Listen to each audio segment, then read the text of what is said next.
What's happening guys, it's Abhinav from Phone Bunch and this is the Xiaomi Mi 5S which we have imported from China. Now this one is a base variant which comes with 3 gigs of RAM, 64 gigs of onboard storage, Snapdragon 821 quad-core processor with a 5.15-inch display, and it costed us about Rs 25,300 including customs.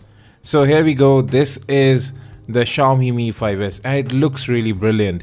You have a user guide, it's all in Chinese, and here you have a little box with a SIM ejector tool. You have the charger inside as well. This is a fast charger which comes bundled with the box, and then you also have a USB Type-C data syncing and charging cable. So folks, this is the Mi 5S. As you can see, it looks quite similar to the Xiaomi Mi 5, but instead of going with glass for the back, the company has now gone for metal, and it looks and feels far better to hold. Now this is a dual SIM smartphone and both SIM cards support 4G, and you can see right there I am using the Jio SIM card right here on this phone in India. Now at the top you have the 3.5mm audio jack. On the right of the phone you have the volume rocker as well as a power button. Both are sturdy and they offer great feedback. Now at the bottom you have the single speaker, USB Type-C port and the primary microphone of the device as well. Now moving to the back, you have a 12 megapixel camera which uses the same sensor as the Google Pixel, and you have a dual tone LED flash, and you also have a noise cancellation mic. The entire back is made out of metal. It feels great to hold in hand. It has sort of a matte finish so it isn't very slippery. Now moving to the front, you get a 4.1 megapixel camera. It's the same one we found on the Mi 5, and you have proximity and light sensors along with the notification LED. Just below the display you have capacitive buttons which do light up just as little dots, and then you have the ultrasonic fingerprint sensor which I'll talk about in a short while. This is the same 5.15-inch display that we had on the Mi 5 and it looks as good as it did earlier. You can double tap to wake the display as well. You can go ahead and change its color calibration. The colors look really vibrant and it has great viewing angles. The fingerprint sensor also does work out quite fine. Sometimes it fails to register, but then again we are running on beta software here. Coming to that rear camera, it does capture images very quickly, great shutter speed. The color reproduction is slightly towards the more saturated side. You can capture in RAW as well. There is a robust manual mode available too, and you can capture 4K videos with the rear camera.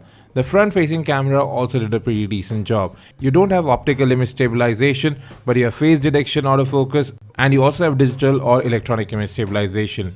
Now here are some of the images captured with this rear camera. You can see the effect of that f2.0 wide aperture. The images have good color reproduction, good depth of field, and the camera does focus in quick as well.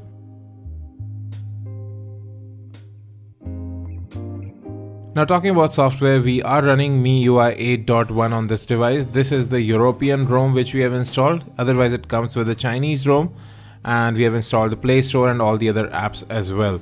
Now you can see right here Android 6.0.1 is running on the device. Now as I said earlier, this is the 3 gig RAM variant with 64 gigs of onboard storage, out of which you will get about 56 odd gigs when you get the device after updating all the different apps. And well, after killing all the apps, we had about 1.6 gigs of RAM free, and multitasking is actually quite fine on this device. Now you also have the neat MIUI features like dual apps. You have permission control available too, as well as locking apps with the fingerprint sensor. Performance is great on this device, that's the only word I can use. Web browsing was very smooth, apps opened up quickly as you see right here. This is one of the smoothest experiences I have seen with MIUI. In fact, the Xiaomi Mi 5 also performed very well. Now this is basically an upgrade over the Xiaomi Mi 5. It brings in better build quality. You have a better rear camera here as well. As I said earlier, the same that we have on the Google Pixel, almost pretty much similar specifications, and this phone costs less than half. So folks, that was a look at the Xiaomi Mi 5S. Great build quality, excellent design and brilliant performance. There will be a separate gaming review and camera review as well, so do stay tuned. Download the Phone Bunch and